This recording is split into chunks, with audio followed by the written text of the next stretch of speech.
At the dawn of the 21st century, the world seemed to be moving at a different rhythm entirely. An era marked by technological advancement, global communication, and an interconnectedness unprecedented in human history. It felt as though humanity had stepped into a new age, one of relative stability, openness, and a future shaped by innovation rather than conflict. The United States, the sole remaining superpower after the Cold War, was basking in confidence, believing itself to be the ultimate guardian of global security. But beneath this calm surface, another world was quietly taking shape. One of shadowy networks, armed groups, covert plots, and threats that did not resemble the conventional enemies of the past. These networks were growing silently in distant deserts, remote valleys, and hidden mountain caves, until the moment came when the world would be forced to witness what had been brewing in the dark. And on the morning of September 11, 2001, America and the world shook to its core. It was close to 9 o'clock when a commercial airliner crashed into the North Tower of the World Trade Center in New York City. Minutes later, before anyone could process what was happening, a second plane struck the South Tower, live on television, in front of millions of horrified viewers. As the world scrambled for answers, a third plane plowed into the Pentagon, the headquarters of the U.S. Department of Defense. And a fourth plane crashed in Pennsylvania after passengers fought back against the hijackers. Those moments didn't merely change the lives of thousands of families. They altered the course of global politics for decades.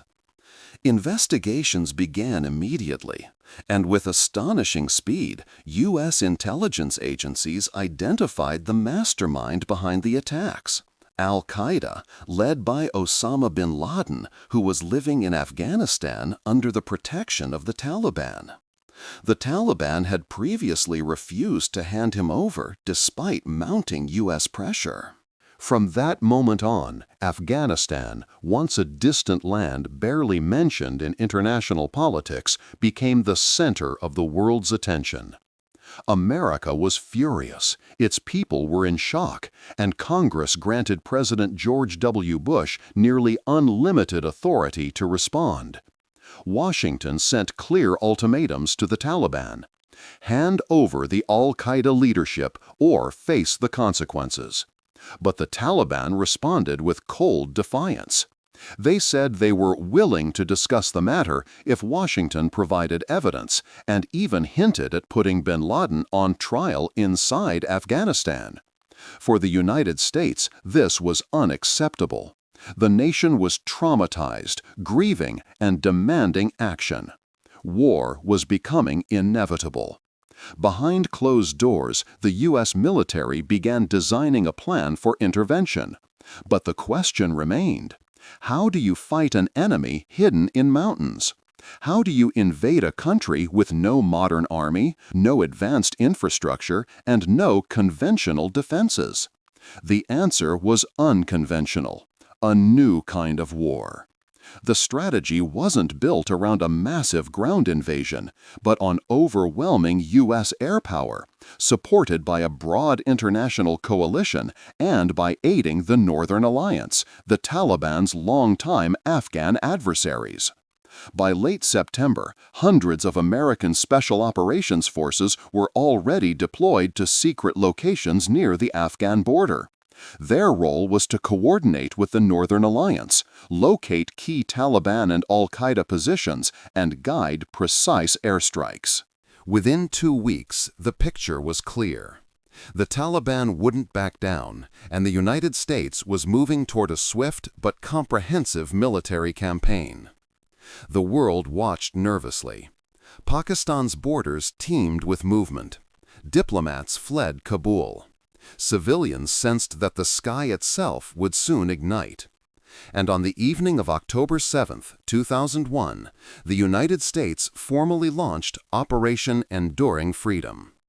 That night, the skies above Kabul lit up with explosions. Massive B-52 bombers unleashed waves of ordnance on Taliban command centers and weapons depots. F-16s and F-18s roared across the horizon, delivering tactical strikes. Submarines stationed in the Indian Ocean launched cruise missiles from deep beneath the waves. The scene was terrifying. Ordinary people suddenly realizing that a war they thought would never reach them had arrived at their doorsteps. On the ground, the Taliban were unprepared for a military campaign of this scale. They relied on traditional warfare, local fighters with light weapons, and the natural protection of Afghanistan's rugged terrain. But U.S. aircraft, equipped with cutting-edge targeting systems, exposed their movements with ease. As the airstrikes intensified, American special forces began working closely with Northern Alliance fighters. Using laser-guided designators, they marked Taliban strongholds for precision bombing. The sight was surreal. Highly trained soldiers with advanced gear fighting alongside horse-mounted militias in the mountains. Meanwhile, in the north, the first major land battle unfolded. The battle for Mazar-i-Sharif, the strategic gateway to Kabul. The fall of Mazar-i-Sharif was the campaign's first major objective. The Taliban saw it as a fortified stronghold, but relentless airstrikes and the combined assault of the Northern Alliance shattered their defenses within days. When the city fell, analysts in both Washington and Kabul realized something unprecedented was happening. For the first time since rising to power, the Taliban were facing a real existential threat. But this was only the beginning. The beginning of a chapter that would lead to the fall of the capital, to bitter mountain battles, and, eventually, to a war that would last 20 long years. With the fall of Mazar-i-Sharif, the world began to understand that the U.S. military campaign was not merely an angry retaliation for the events of September 11, but a calculated operation, powered by advanced technology, intricate intelligence work, and a network of alliances that suddenly came to life in a country long forgotten. That moment marked the beginning of the Taliban's real collapse, but the movement was not going to fall without a fight. Washington moved quickly. After the success in the north, U.S. Special Operations Forces expanded their deployment across Afghanistan. Masked soldiers traveling in small units, riding off-road vehicles through remote villages at night in search of al-Qaeda hideouts. Their mission was clear: destroy the Taliban's capabilities, locate leadership positions, and clear the way for advancing Allied forces. But before reaching Kabul, a far more intense battle awaited: the battle for Kunduz. Kunduz was the Taliban's last stronghold in the north, and when its commanders refused to surrender, U.S. airstrikes began pounding the city relentlessly. Smoke rose day and night, and the city transformed into an overlapping web of frontline clashes. With each strike, the Northern Alliance advanced further, as the Taliban retreated step by step. And suddenly, within just a few days, the Taliban's final northern defensive line collapsed, and Kunduz fell. Even U.S. commanders were stunned by the speed of the collapse. A campaign many expected to last months, maybe years, was seeing cities fall like dominoes. With Kunduz gone, the road to Kabul lay wide open.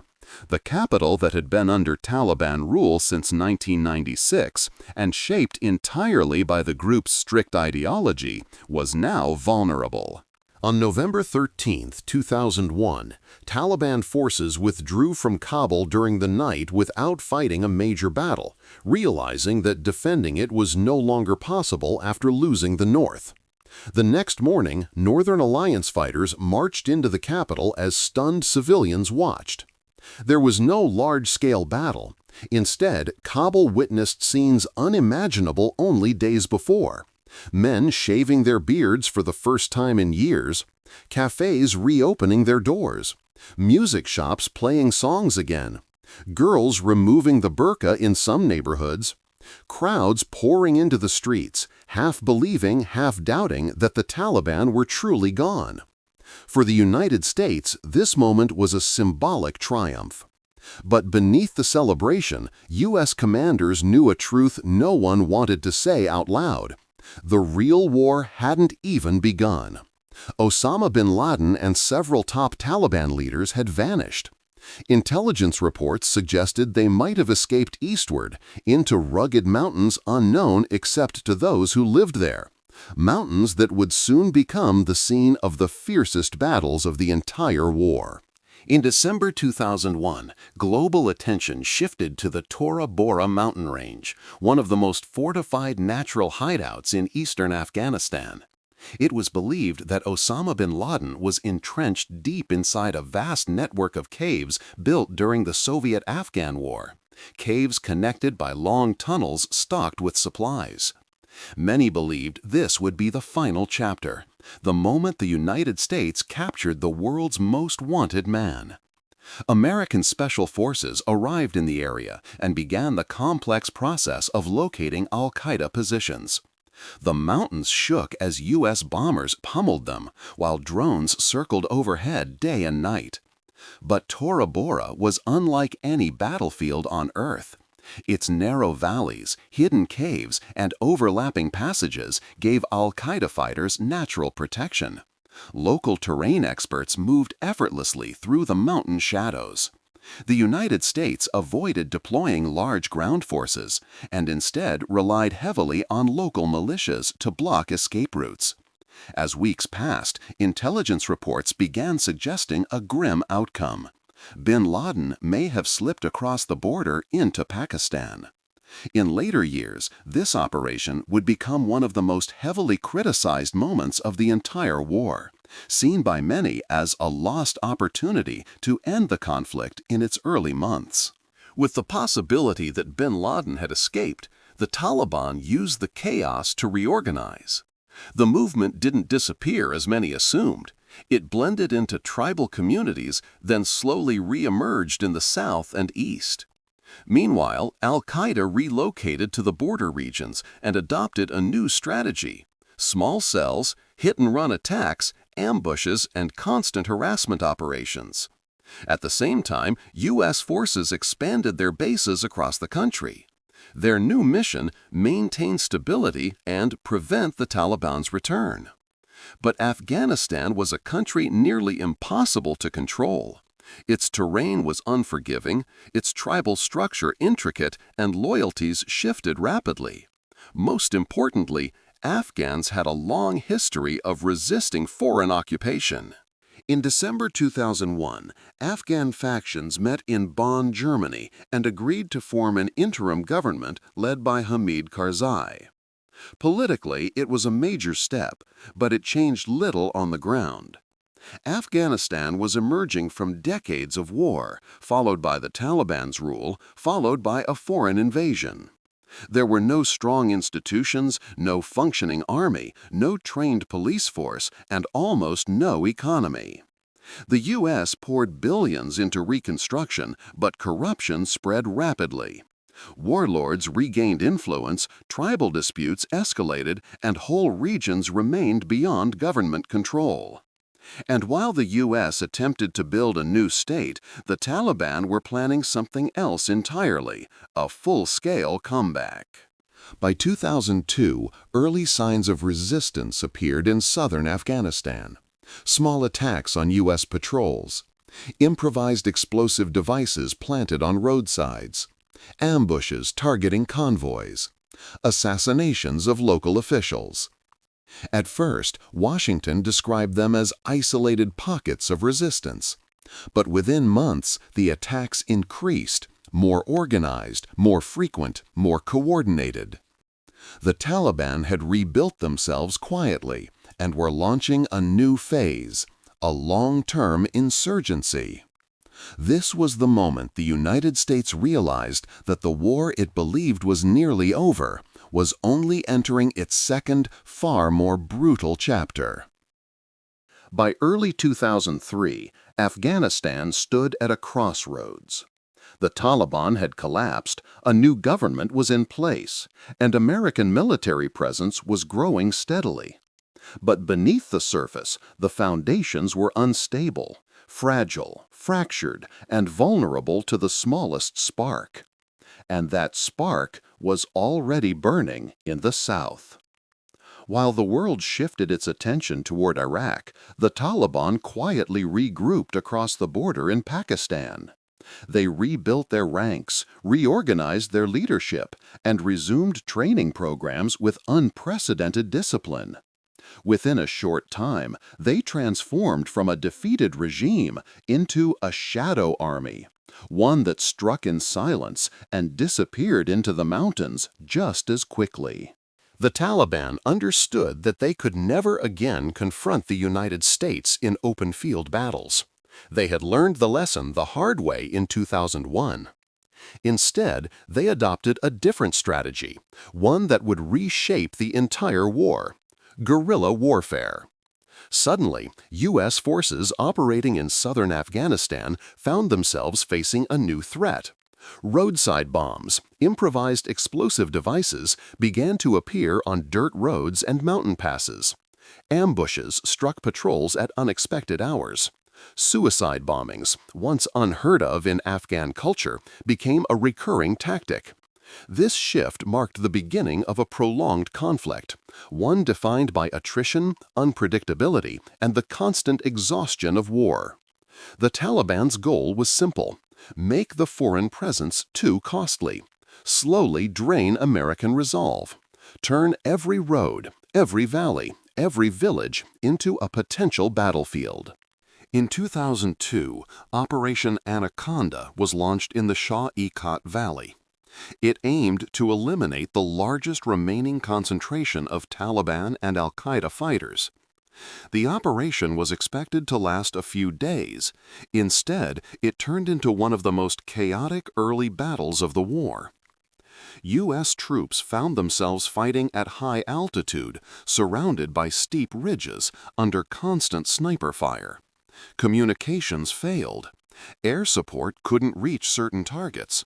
Small American units were left isolated among the mountains, facing waves of fighters who knew every slope and every hiding place. Though the United States declared victory in the end, the operation exposed a harsh truth. The enemy was neither defeated nor disorganized. They were patient, adaptive, and willing to wait as long as necessary. This was not a war that would end in months. It was becoming a war of years, perhaps decades. In 2003, NATO officially took command of the international mission in Afghanistan. Dozens of countries deployed troops: Britain, Canada, Germany, France, Italy, the Netherlands, and more. At first, the presence of international forces brought a temporary sense of stability to certain regions. Schools reopened. Humanitarian aid reached remote villages. Women returned to the workforce. Roads were rebuilt. Markets revived with new life. But this stability was fragile. It existed only where foreign troops were stationed. Once they moved, the Taliban slowly re-entered those areas. The Afghan government, despite international support, struggled to extend its authority. Corruption spread across institutions.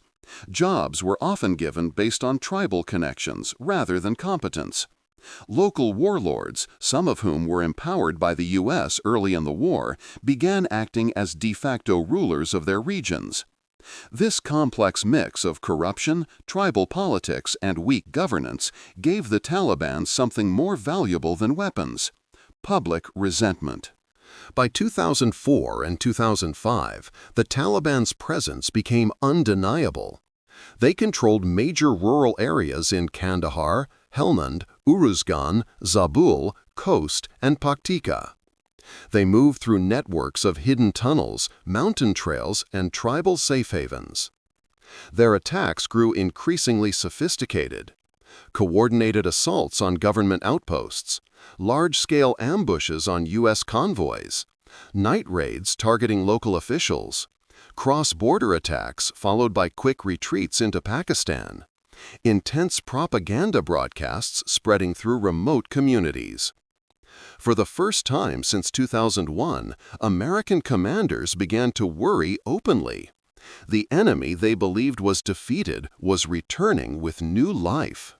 In 2005, Afghanistan witnessed a dramatic rise in suicide attacks. It was a tactic imported from Iraq, but adapted to the Afghan environment. Explosives-packed vehicles targeted convoys. Attackers detonated themselves near government buildings. Missions were filmed and spread through Taliban networks, turning the tactic into a tool of psychological warfare. For American troops, this was a devastating shift. There was no safe zone anymore, no secure base perimeter, no predictable pattern to the attacks. Every road was a gamble, every checkpoint a potential trap, every crowd a possible threat.